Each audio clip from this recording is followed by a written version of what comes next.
19 dice: en aquellos días, levantándose María, fue deprisa a la montaña, a una ciudad de Judá.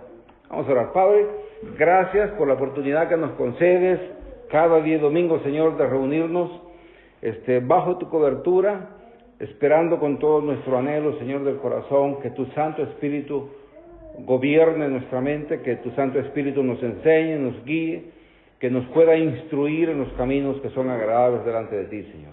Ponemos entonces este tiempo en tus manos, confiando en la bendita promesa de tu palabra, que ella nunca regresa vacía. Te suplicamos, Padre, que al finalizar este tiempo, cada uno de nosotros haya recibido de ti lo que necesita para seguir adelante.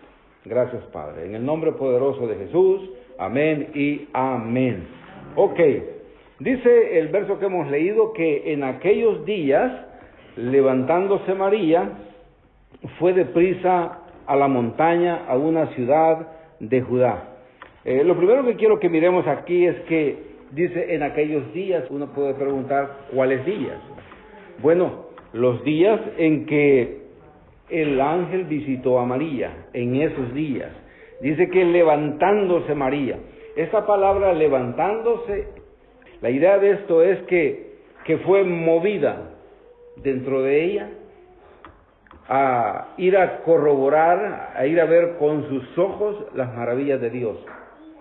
El ángel le dijo a María que Elizabeth había sido visitada por el Señor, que a pesar de su vejez y a pesar de que era estéril, Dios había hecho un milagro en ella. Entonces dice, el texto dice, levantándose María. Dice que fue deprisa a la montaña. Zacarías y Elizabeth, ellos vivían en las ciudades de los sacerdotes. Las ciudades de los sacerdotes están en las montañas de Judá. Usted puede corroborar eso en el libro de Josué, en el capítulo 21. Ahí está que esta era la sección o la zona donde estaban las ciudades de los sacerdotes. Y no debemos olvidar esto, que Zacarías y Elizabeth eran miembros de la familia sacerdotal.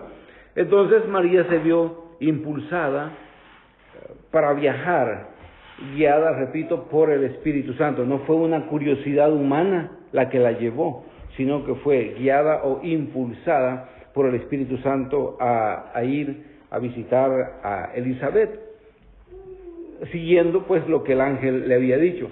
Un dato importante de esta zona de Judá es que Judá significa alabanza. Entonces me parece a mí que es interesante que cada vez que Dios hace milagros, como es nuestra salvación, por ejemplo, pero cada vez que Dios hace milagros en la vida de seres humanos comunes, debería de ocurrir eso, que uno se deje guiar por el Espíritu a darle alabanza a Él, en vez de enojarnos, ¿verdad? ¿Alguna vez usted se ha enojado porque una persona recibe a Cristo? Sin embargo, es bien curioso porque nosotros los cristianos estamos en paz con Dios y en guerra con los hijos de Él. Es algo raro, estar en paz con Dios y en guerra con los hijos de Él. No debería de pasar eso. Sin embargo, volviendo al tema aquí, alabanza es eso, es dejarse llevar por el Espíritu para dar alabanzas a Dios por la grandeza de Él, que es lo que hace María. La salvación debe provocar eso, que nosotros tengamos un deseo genuino de alabar a Dios siempre. En el caso de ellas dos, de estas dos mujeres, que es todo el diálogo, es María y Elizabeth. Primero Elizabeth, después María. Siempre que se habla de ellas dos, se dice que ellas, la Biblia dice que son parientes. Pablo dice que todos los judíos son sus parientes. Ese es un sentido de ver esa palabra. Entonces, la Biblia dice que María desciende de la tribu de Judá y la Biblia dice que Elizabeth desciende de la tribu de Aarón, de los levitas. Y no dice la Biblia que sean primas, lo que dice es que son parientes. Sugesis es la palabra griega, eso es, no es primo, eso es pariente. Pablo utiliza esta misma palabra para referirse a todos los judíos. Dice que todos los judíos son parientes. No dice literalmente que sean primas, pero sí parientes. ¿Ok? Dice, sigamos, verso 40 dice que entró María, ¿verdad? Entró en la casa de Zacarías y saludó a Elizabeth. Entonces, cuando llegó, lógico, ¿verdad? Usted entró a una casa ajena, pues da un saludo. Saludó, y en ese momento, específicamente en ese momento, dentro de esa casa, comenzaron a pasar cosas maravillosas que están narradas aquí. Cosas sobrenaturales, a partir de ese momento. Verso 41 dice que aconteció que cuando oyó Elizabeth la salutación, o el saludo, que es lo que dice el verso 40, el saludo, la salutación de María, dice, la criatura saltó en su vientre, y Elizabeth fue llena del Espíritu Santo. Entonces Juan el Bautista, que aún no había nacido, pero que ya andaba por el 6º mes en el vientre de Elizabeth, dice la Escritura que saltó en el vientre.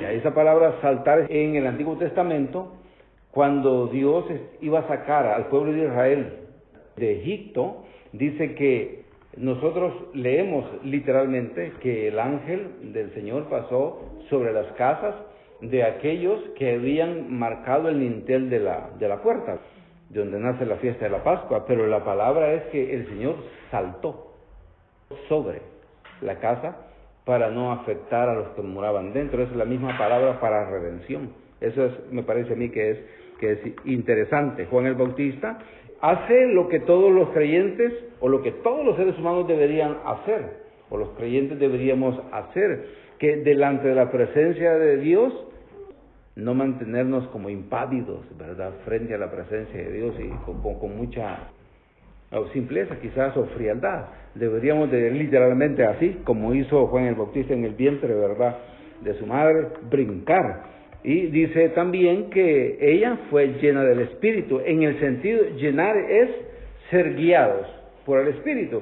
Por eso el verso 42 dice que ella, siendo llena o siendo guiada por el Espíritu, dice el verso 42 que exclamó a gran voz y dijo, bendita tú entre las mujeres y bendito el fruto de tu vientre. Así que Elizabeth, repito, guiada por el Espíritu, alabó a Dios por lo que Dios había hecho con María. El punto aquí es que Elizabeth está concentrada en el fruto que lleva a María. Eso es básicamente lo que ella está haciendo. El Espíritu Santo siempre nos guía a eso, a quitar los ojos de las personas comunes y a colocarlas en Jesús. Eso solo lo hace el Espíritu. Por eso es que cuando nos cuesta colocar los ojos en Jesús, es porque no nos estamos dejando guiar por Él. Dios siempre nos va a guiar a poner los ojos en Jesús. Satanás nunca hace eso. Satanás hace lo contrario. Hace que pongamos los ojos en otro lugar y que los quitemos de Jesús. Dice el verso 43, está en forma de pregunta. Dice, ¿por qué se me concede esto a mí? Que la madre de mi Señor venga a mí. En el vocabulario moderno esto sería, ¿y esto qué es? O como dicen algunos, ¿y esto qué contiene? ¿Va? No estaba dudando, está asombrada. O sea, esto que, recuérdense que hubo un brinco por ahí, ¿verdad? Curioso, no haber sido un brinco como el de las madres normales, cuando el niño comienza a pegar pataditas ahí, ¿verdad? Esto va a haber sido una cosa diferente. Elizabeth dijo, mire esto, dice, la madre de mi Señor. Ese es un título bien interesante, lo que ella utiliza. Ella no dijo la madre de Dios viene a mí, sino que dijo la madre de mi Señor. Dice el verso 44, porque tan pronto como llegó la voz del saludo a mis oídos, dice, la criatura saltó de alegría en mi vientre. Aquí más o menos hay una aclaración de qué tipo de movimiento fue el que ella sintió. Dice, saltó de alegría o saltó de gozo en mi vientre. ¿Y cómo habrá sabido ella que eso era gozo o alegría? El movimiento de esa criatura en el vientre de ella. Lo que sí sabemos que podemos decir es que no fue un brinco cualquiera. Ese movimiento no fue un movimiento cualquiera. Ahora, es importante aquí un par de declaraciones, que el término criatura, cuando se le aplica a Juan el Bautista, debe entenderse que ese es el inicio de Juan el Bautista. Juan el Bautista no existía antes de eso. Ese es el inicio de él, ¿ok? Pero cuando el término criatura se aplica al Señor Jesús, él sí existía desde antes de ese momento. Son dos cosas que tienen que quedar bien claras. Esto es importante porque Jesús ya existía desde la eternidad, no comenzó a existir ahí. Por eso la encarnación, cuando hablamos de la encarnación es una declaración de la eternidad de Jesús. ¿Ve la diferencia? El mismo término para Juan es diferente, el mismo término criatura para Jesús. Jesús es el Hijo eterno de Dios. No tiene inicio, no tiene final. Él ha existido siempre. Eso es la encarnación del eterno Hijo de Dios, simplemente demuestra de alguna manera el inicio del plan de la redención y también nos muestra la grandeza de Dios al revelarse a través de un ser que nosotros podemos palpar. Por eso la Escritura dice que Jesús es la imagen del Dios invisible. Entonces la encarnación tiene ese propósito, revelarnos al Hijo eterno de Dios, revelarnos a Dios, o revelarnos la grandeza del amor de Dios. Sigamos, verso 45. Verso 45 dice, y bienaventurada la que oyó, porque se cumplirá lo que fue dicho de parte del Señor. El ángel le había dicho, de María fue elogiada, según el texto, María fue elogiada más que cualquier otra mujer, y la razón por la que fue elogiada fue por su fe y por su humildad. Son las dos características que sobresalen en la narración del carácter de María. María confirma que Dios tiene poder para hacer maravillas a pesar de las limitaciones humanas. En el caso de Elizabeth es la vejez y la esterilidad, y en el caso de María es la virginidad. Estos son dos milagros. Entonces María confirma eso, el poder de Dios. De ahí en adelante comienza este canto de María, que tiene una similitud al canto de Ana del Antiguo Testamento. Eso es lo que va a hacer, va a cantar, va a alabar a Dios para magnificar quién es Dios. Y esa estructura de ese canto es bien interesante porque se puede dividir cuatro versos y después 2 versos. Están bien formateados. El canto tiene 3 alabanzas por motivos diferentes, que es lo que ella va a hacer. Importante aquí es que María, a pesar de que era una joven, conocía bien la Escritura. Cita o hace alusiones por lo menos 15 veces el Antiguo Testamento en ese canto.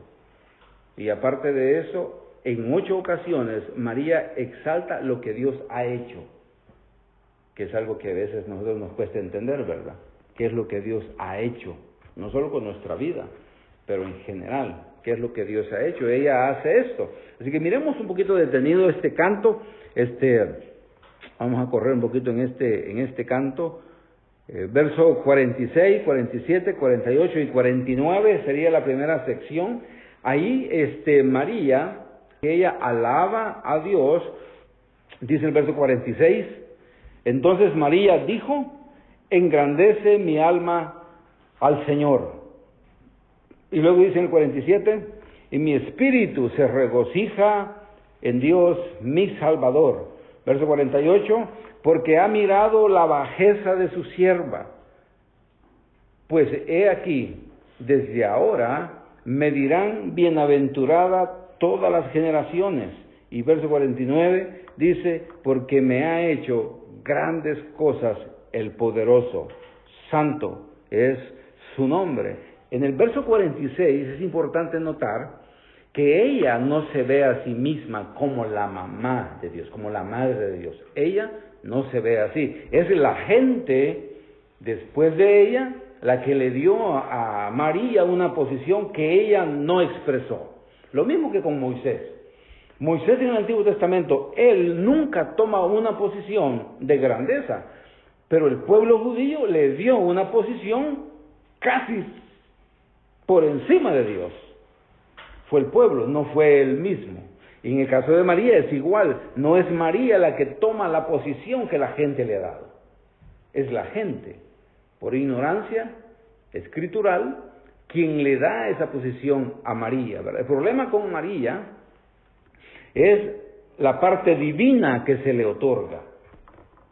Como humana, no tiene nada que desmeritar. La Biblia habla de su humildad, de su fe y todas esas cosas, de cómo ella habla. El problema es cómo el ser humano la pone, ¿verdad? Ella misma no se llama así, a sí misma no se llama madre de Dios. Lo que hace es exaltar a Dios. María exalta a Dios por la misericordia que Dios ha tenido con ella. Y ella dice, engrandece mi alma al Señor. Esa es una expresión que en el Nuevo Testamento y en el Antiguo Testamento significa lo mismo. Significa que Dios se hace tan grande que yo me hago tan chiquito. Esa es la idea, eso es lo que María hace. Es necesario que el Señor Jesús crezca y que nosotros menguemos. Es básicamente lo que ella dice, engrandece mi alma al Señor. Es una expresión de humildad real, no de una humildad así, fantoche, ¿verdad? Pretendiendo humildad, no, una humildad real. Dios crece y nosotros menguamos, o en la medida en que Dios crece, el ser humano se hace pequeño al ver la grandeza de nuestro Dios. Después ella en el verso 47, aquí hay un dato bien importante que no lo debe pasar por alto. Apúntelo bien en su cerebro, en su corazón, véalo bien lo que dice acá. Porque María reconoció a Dios como su Salvador. ¿Qué le parece? María reconoce a Dios como su Salvador. Mi espíritu se regocija en Dios, mi Salvador, dice ella. Ahora, esto tiene ciertas implicaciones interesantes, porque María lo que está diciendo es que ella necesita confiar en Dios, como todos.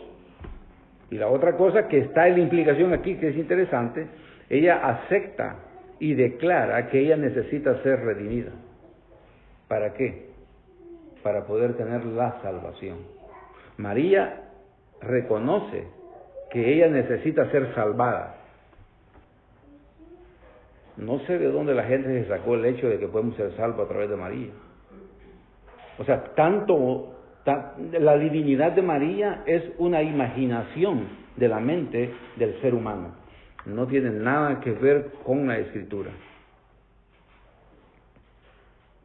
Verso 48 dice, porque ha mirado la bajeza de sus siervas. Pues he aquí, desde ahora me dirán bienaventurada todas las generaciones. Mira otra cosa que hace María aquí. María reconoce su necesidad, su imperfección.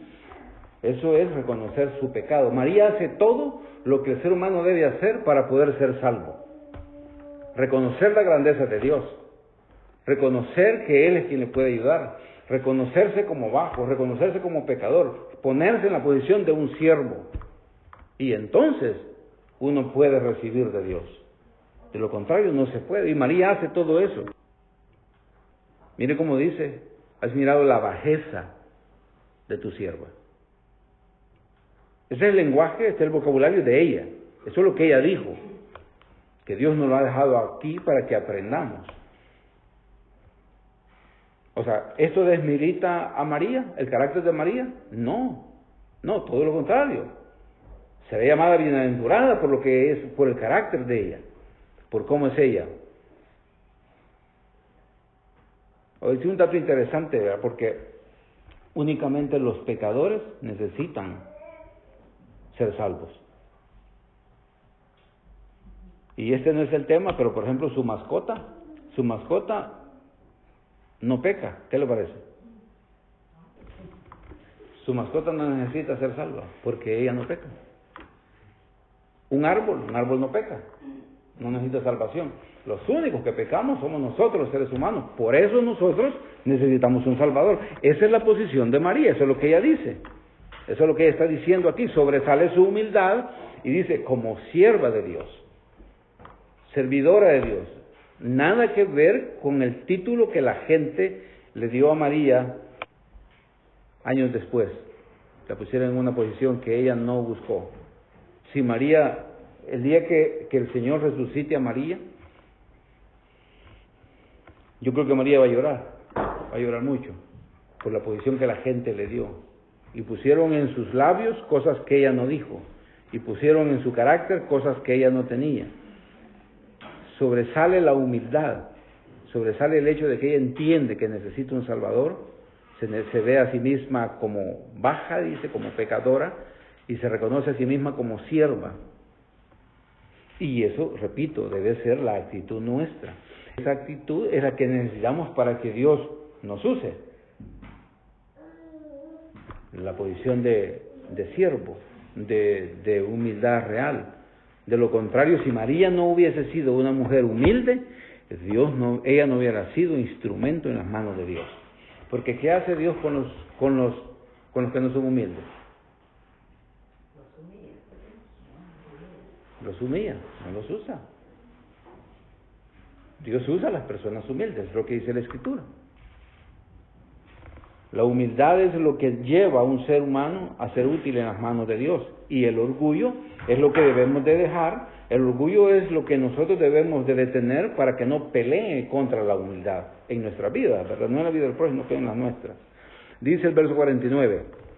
Verso 49 dice, porque ha hecho grandes cosas el poderoso, santo es su nombre.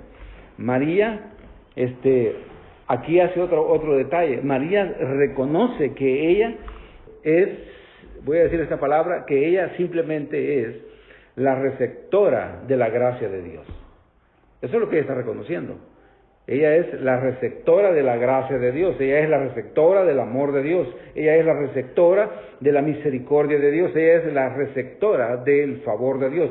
Esa es la posición de cualquier ser humano que entiende que es pecador. El ser humano que no entiende eso está condenado. De acuerdo a lo que la Escritura dice, debe el ser humano reconocer esto.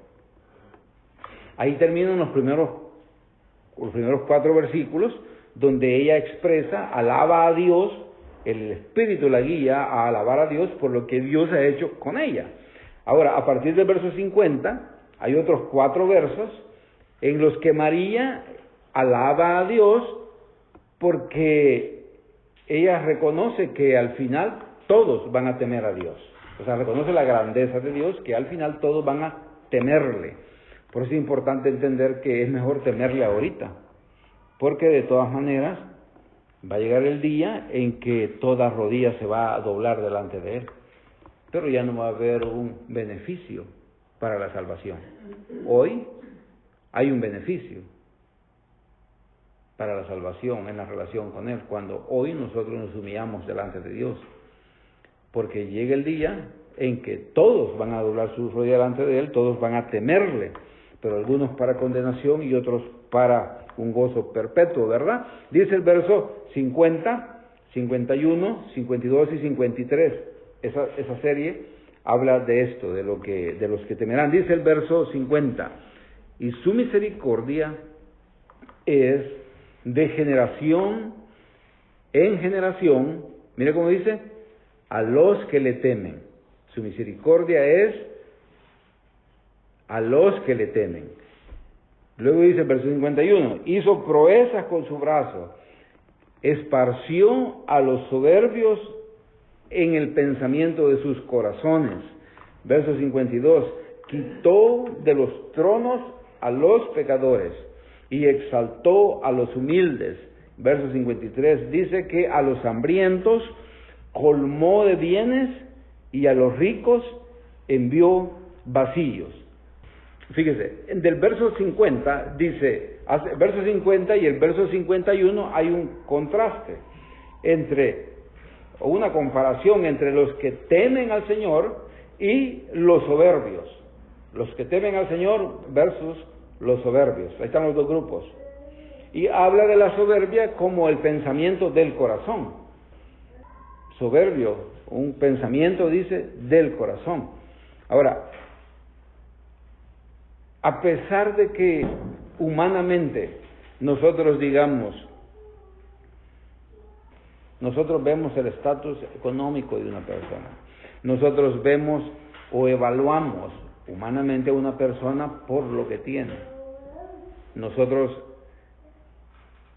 al final, nos importa más lo que vemos que lo que la persona es en términos espirituales. Y aquí en esta comparación, no importa si para nosotros humanamente eso es posible o imposible, no importa cómo lo evaluemos humanamente, no importa el estatus que nosotros le demos. Aquí dice que lo que importa es lo que Dios hace. Y mire qué es lo que Dios hace. Él dice en el verso 52, Él le quita los tronos a los poderosos y exalta a los humildes. Eso es antinatural. ¿Y qué lo motiva? El temor a Él. El temor a Dios hace que se rompa lo humanamente posible. Y Él dice que le quita el poder, los tronos al que tiene y exalta, dice, a los humildes. No es normal. Pero Dios hace eso motivado por los que le temen. Luego dice que hace otra cosa que también se sale de la evaluación humana, se sale del estatus humano, se sale de la lógica humana, de lo posible. Dice, a los hambrientos colmó de bienes, y a los ricos envió vacíos. Esto es raro, porque debería decir que a los hambrientos pues se fueron vacíos, y a los ricos están colmados de bienes. Eso es lo que humanamente se entiende. Esa es la manera en que nosotros evaluamos. Esa es la manera en que nosotros vemos el estatus de una persona. Si es rico, tiene. Si es un hambriento, está vacío, no tiene nada. Esa es la manera humana de ver esto. Ahora, Dios en esa comparación dice que Él hace cosas que son antinaturales para beneficiar únicamente a aquellos que temen en Él. Verso 52, quitó los tronos a los poderosos y exaltó a los humildes. Vale la pena ser humilde. Y dice, a los hambrientos colmó de bienes y a los ricos envió vacíos. Si hablamos de la teología de la prosperidad o la manera de vivir de muchos creyentes, que todo es motivado para hacer bienes, las personas desperdician su tiempo con sus parejas, con sus padres, con sus hijos, por hacer bienes y descuidan su vida espiritual. Y viene Dios y les dice, no es así, dice Dios, es al revés, dice, si ustedes me temen, yo voy a proveer para ustedes. Esta no es una defensa del Aragán, digo yo siempre, ¿verdad? Para sentarte a esperar que Dios te va a dar. No. La Biblia claramente dice que el que no trabaja, que no coma. ¿Ya? Y dice que trabajemos mucho, no para ahorrar, sino para compartir con el que no tiene. Esas cosas están bien claras en la Biblia. Entonces, pero sí hay aquí un asunto bien claro, y es fijarnos en lo que verdaderamente es importante en la forma que estamos viviendo. Y trabajar en el temor a Dios en nuestras vidas es más importante que cualquier otra cosa. Eso es mucho más importante que cualquier otra cosa. Lo otro nos pone en una posición de soberbia, donde nosotros pensamos que haciendo las cosas o teniendo las cosas que mi deseo quiere tener, quiere poseer, que con eso yo voy a salir de la posición en que estoy, no es más que soberbia. Nosotros necesitamos a Dios para seguir adelante. Por eso es importante lo que María dice, tu sierva mi bajeza, mi Salvador, mi Señor. Todos estos términos hablan de entender la grandeza de Dios y de entender mi necesidad de Él. ¿Okay? Dice, por último, los últimos dos versos de este canto de María, pero ahora va a alabar a Dios por lo que ha hecho con Israel. Estos dos últimos versos, el verso 54 y el verso 55, nada más. Dice el 54, socorrió a Israel su siervo, acordándose de la misericordia. Y verso 55 dice, de la cual habló a nuestros padres para con Abraham y su descendencia para siempre. María alaba a Dios por lo que Dios ha hecho con Israel. En ese verso 54 sobresale la expresión acordándose. Con esto debemos tener cuidado, ¿verdad? Porque Dios no necesita acordarse en el sentido nuestro. Nosotros, en el sentido humano, para excusar muchos de los errores que nosotros cometemos, decimos se me olvidó. ¿Sí o no? Llega el esposo, ¿verdad?, a la casa y encuentra una gran cara de este largo y no haya qué hacer. No entiende qué está pasando. Está como frustrado. ¿Qué pasa? Y lo que pasó fue que antier fue el cumpleaños de la esposa y el esposo no se acordó. Entonces hay una buena excusa. Se me olvidó. Alguien lo deja que va a hacer algo y no lo hace. Y dice, se me olvidó. Y eso pareciera que borra todo, ¿va? Es como el I'm sorry de los gringos, ¿va? Queda despedido. ¿Cómo dicen? I'm sorry. El I'm sorry arregla todo.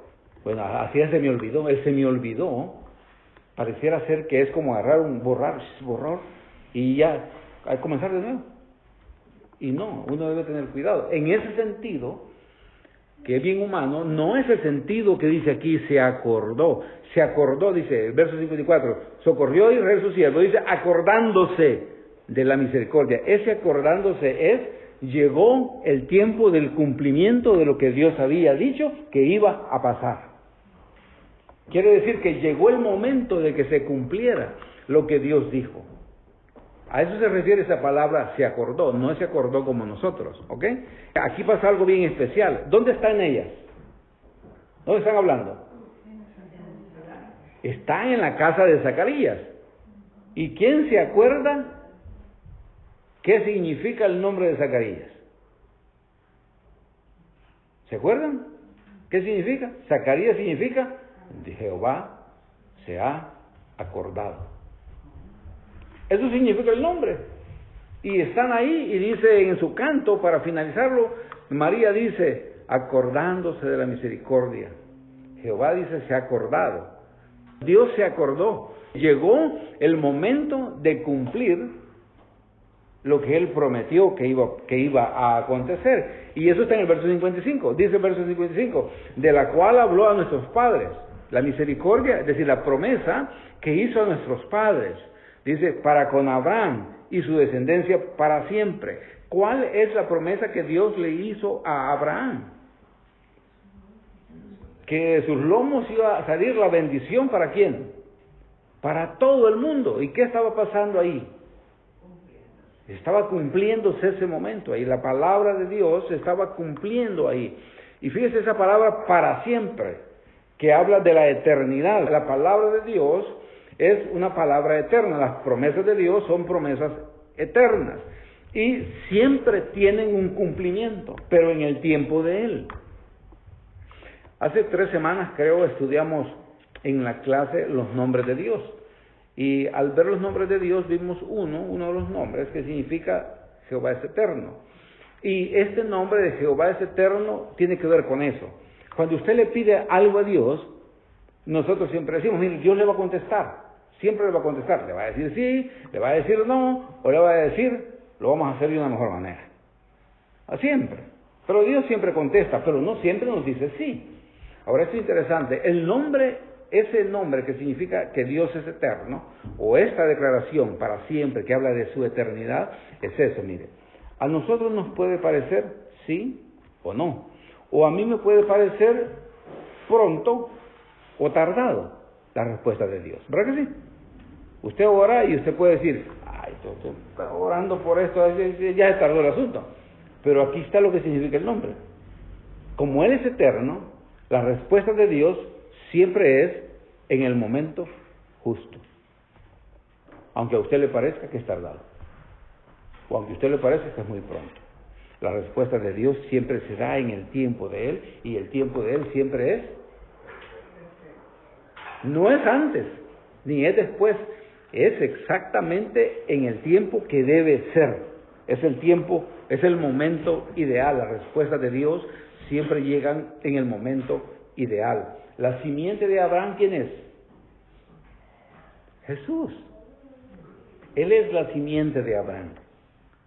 La encarnación es el cumplimiento de esa promesa que Dios le hizo a Abraham. Es lo que está pasando ahí en ese momento. El Hijo eterno de Dios mostrando toda la misericordia o desenvolviendo toda la misericordia de Dios con seres humanos pecadores, pero que Él va a redimir. La pregunta sigue siendo la misma. ¿Por qué es que nosotros los seres humanos nos cuesta tanto entender que Dios no quiere quitarnos, Dios no nos quiere bolsear? Todos entienden ese hebreo, ¿verdad? Dios no nos quiere bolsear. Algunos que siempre utilizamos la cartera aquí, ¿verdad? Porque aquí uno anda segura, ¿verdad? Y andan en la bolsa aquí atrás, andan hasta la mano, allá así, ¿verdad? Para que nadie les vea que era la cartera, ¿verdad?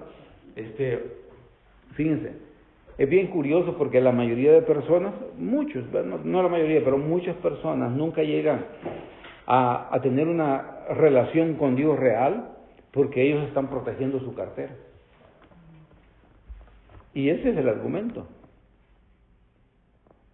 Yo creo que cuando salen de la casa hasta han de orar, han de decir, voy a ir, pero me voy a proteger que no me bajen.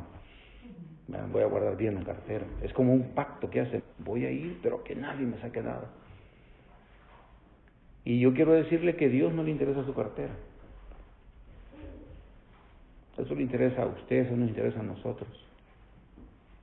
Igual cuando uno se muere no le dedican nada, ¿no? Hasta el diente de oro nos van a quitar. Dios está interesado en el corazón de nosotros. Quédese con su cartera, pero déle el corazón a Dios, eso es lo que Él quiere. Dios quiere de verdad darle paz, darle tranquilidad, darle esperanza, que usted esté segura de su salvación. Eso es lo que Él quiere. Dios quiere que nosotros digamos que Él es nuestro Señor, que reconozcamos nuestra bajeza, que reconozcamos que Él es nuestra única opción para la salvación. Él es nuestra esperanza y quiere que tengamos suficientes motivos para alabarlo, como lo hizo María. Deje que Dios toque su corazón y no resista al amor de Dios, no haga eso, porque al final, entre más tiempo nos tardamos en reconocer nuestra necesidad de Él, más nos complicamos la vida. Eso es lo que pasa.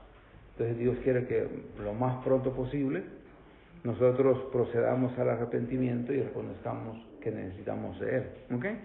Para eso es la encarnación, para eso vino Jesús. Eso es lo que nos está narrando estas porciones que estamos leyendo. Dice el verso 56, ese es el último, ese está fuera ya del canto. Verso 56, es la conclusión de esta sección. Dice, y se quedó María con ella como 3 meses. Tenían que ser familia, si no nos hubiera quedado tanto tiempo, ¿verdad? O a veces ni la familia se aguanta tanto tiempo en la casa. Si se quedó tanto tiempo, tenía que haber sido familia, ¿verdad? Es interesante. Dice, se quedó María con Elizabeth, vamos a llamarle prima, que es la traducción que se le da. Dice,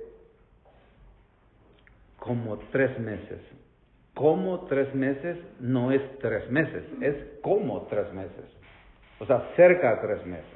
Eso quiere decir que lo más probable es que días antes de que Juan el Bautista naciera, ella regresó a su casa, que es lo que dice aquí también, pero después dice, se volvió a su casa. Entonces no esperó a que naciera Juan el Bautista en la casa de ellos, sino que antes de que naciera, pero casi días antes de que naciera, cuando el tiempo se estaba aproximando, porque ya andaba por los 9 meses. Entonces ella regresa a su casa. Y me imagino que volvió a su casa con el corazón ¿cómo? Con el corazón lleno. Entonces yo le quiero preguntar a ¿usted cómo quiere regresar a su casa? ¿O cómo regresa cada domingo a su casa?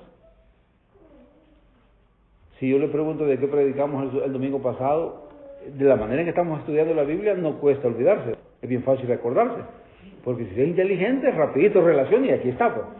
Pero por lo general a uno se le olvida. Regrese gozoso a su casa, no se amargue por nada, ni aquí ni allá. No se le olvide que el Señor lo ha salvado y demuestre eso todo el tiempo. Deje que Dios obre en su vida, pero dándole gozo en su manera de vivir. Que Dios está en control. Póngase en pie, vamos a orar. Padre eterno, gracias una vez más. Gracias por tu palabra, gracias por el registro que has dejado para que nosotros podamos ver, Señor, cómo estos personajes, estos siervos tuyos, en este caso estas siervas tuyas, dos mujeres de este diálogo que hemos estudiado este día, alababan tu nombre y fueron útiles en tus manos porque fueron personas humildes, con fe, y tú honraste su humildad, honraste la fe que ellas te tenían, Señor. Gracias. Te suplicamos, Dios, que nos ayudes a nosotros a tener una fe así, una fe inquebrantable, que trabajes, que moldees nuestro corazón para que seamos humildes, para que sea una humildad real la que nos mueva todos los días, Señor, que nuestro punto de vista de la vida descanse más en quién eres tú, en lo que tú puedas hacer con nosotros, más que con lo que tengo o con lo que puedo llegar a tener, o con lo que ya soy. Padre, que seas tú que puedas trabajar en nuestra vida, Señor, que nuestra vida espiritual pueda crecer, que podamos ver tu grandeza de la misma manera que podamos ver con claridad nuestra bajeza. Padre, yo te ruego una vez más, Señor, como siempre lo hacemos, que si hay alguien entre nosotros que todavía no ha entregado su corazón, que no ha expresado, que reconoce que tú eres grande, que tú eres Dios, que solo tú puedes salvarle, que pueda, Señor, tomar en consideración tus palabras, no las mías, sino tus palabras, que pueda considerar, Señor, que tú le amas, que mandaste a tu Hijo, que tu Hijo se encarnó para morir en la cruz, para salvarlo, para salvarla, y que pueda, Señor, decir, yo quiero servirte, quiero ser tu siervo, quiero reconocerte en mi vida y quiero que de aquí en adelante tú tomes el control de todo lo que pasa en mi vida, Señor. Obra, que tu Santo Espíritu obre en cada corazón que todavía vive en oscuridad nuestro deseo. Danos la oportunidad a todos los que estamos aquí, Señor, de poder compartir tu palabra con otros, tu santo evangelio. Gracias, Dios. En el nombre poderoso de Jesús. Amén y amén.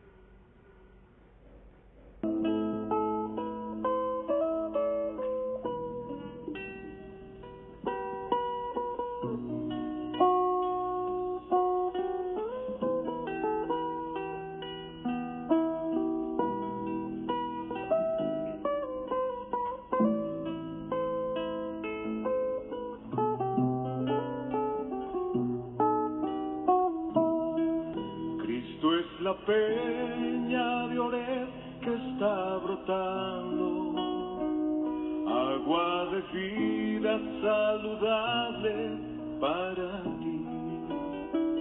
Cristo es la peña de Oreb que está brotando, agua de vida saludable para ti. Ven a tomarla, que es más dulce que la miel, refresca el alma y sacia todo tu ser. Cristo es la peña de Oreb